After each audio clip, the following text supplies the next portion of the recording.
பாரதத்தில் ஆட்சி எப்படி இருக்கும் என்பதை பற்றி சிறிது அவரிடத்திலே கேட்போமே என்ற எண்ணத்தில் உரையாடினோம்.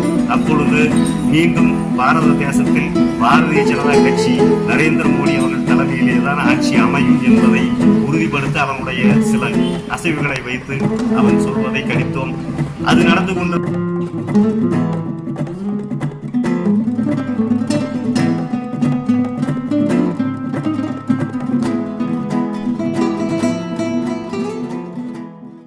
வேண்டுதல் வைத்து வணங்குகிறார்களோ அவர்களுக்கு எல்லாம் நிறைவேறும் என்றும் கூறிவிட்டு மறைந்தார். அடுத்து சில நாட்களிலேயே திரும்பவும் சரியாக 3 மணி இருக்கும். அந்த 3 மணிக்கு மீண்டும் ஒரு முறை சன்னியாசி வேடத்திலே தோன்றிய சிவபெருமான் நமது திருத்தலத்தில் தோன்றி அவரே இன்னும் இந்த நந்திதேவன் 64 ஆண்டுகள் இங்கு வாழ்ந்து இங்கு எல்லோருக்கும் அருள்பாலித்து வருவான் என்று காட்சி தந்து அவரும் அருளி சென்றார். இப்படி சென்று கொண்டிருக்கின்ற காலகட்டத்தில் ஒவ்வொரு பிரதோஷ தினத்தன்றும் சிறப்பாக பூஜைகள் செய்யப்படுவது வழக்கம். இந்த நந்தியம் பெருமாளை பொறுத்த வரைக்கும் பார்த்தீங்கன்னா, ஏதாவது நம்மளுக்கு தேவையான சின்ன வயசுலேருந்தே அவர் கூட வளர்ந்துட்டு இருக்கிறதுனால அவனுடைய சில அசைவுகளை வைத்து நம்முடைய தேவைகள் யாராவதுக்கு ஏதாவது பிரச்சனை, ஏதாவது காரியங்கள் நிறைவேறுமா என்பதை பற்றி நாம் கேட்பது வழக்கம். அப்படி கேட்கும் பொழுது அவனுடைய அசைவுகளை வைத்து அது நடக்குமா நடக்காதா என்று குறி சொல்லி கண்டுபிடிப்பது வழக்கமாக நடைபெற்று வருகிறது. அதேபோல் கடந்த 2, 3, 4 வாரங்களுக்கு முன்பு அவனுடைய நந்திவனத்தில் அவன் மேய்ச்சல் நிலத்தில் மேய்ந்து கொண்டு இருந்த பொழுது பாரதத்தில் ஆட்சி எப்படி இருக்கும் என்பதை பற்றி சிறிது அவரிடத்திலே கேட்போமே என்ற எண்ணத்தில் உரையாடினோம்.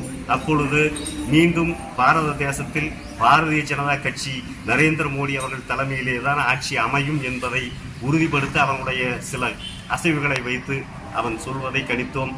அது நடந்து கொண்டிருந்த அதே சமயத்திலேயே நமது நந்திவனத்தின் முகப்பு கேட்டின் அருகே, கதவின் அருகே ஒரு சன்னியாசி வேடத்திலே ஒருவர் நின்று கொண்டிருந்தார். அவரை பார்த்தவுடன் சரி அவரை சென்று வணங்குவோம் என்று அவரிடம் சென்ற பொழுது அவராகவே முன்வந்து, என்ன நந்திதேவரிடத்திலே அரசியல் பேசிக் கொண்டிருக்கிறாயா என்று கேட்டார். இவருக்கு எப்படி தெரியும் என்று யாம் மலைத்து போய் அப்படி இருந்தும் ஆமாம் சாமி என்றேன்.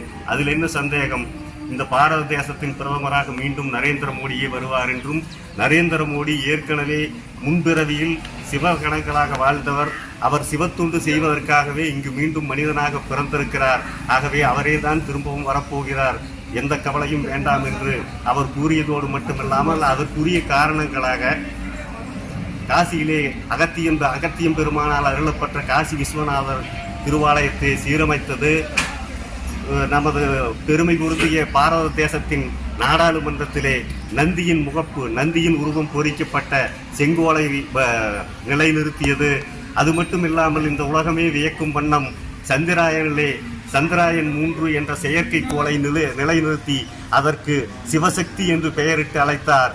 இன்னும் இந்த பூமியில் அவர் செய்யக்கூடிய சிவ சேவைகள் பாக்கியிருப்பதால் மீண்டும் அவரே பிரதமராக வரப்போகிறார், அதில் எந்த கவலையும் இல்லை என்று சொல்லிவிட்டு தாகம் எடுக்கிறது நீர் கிடைக்குமா என்று கேட்டார்.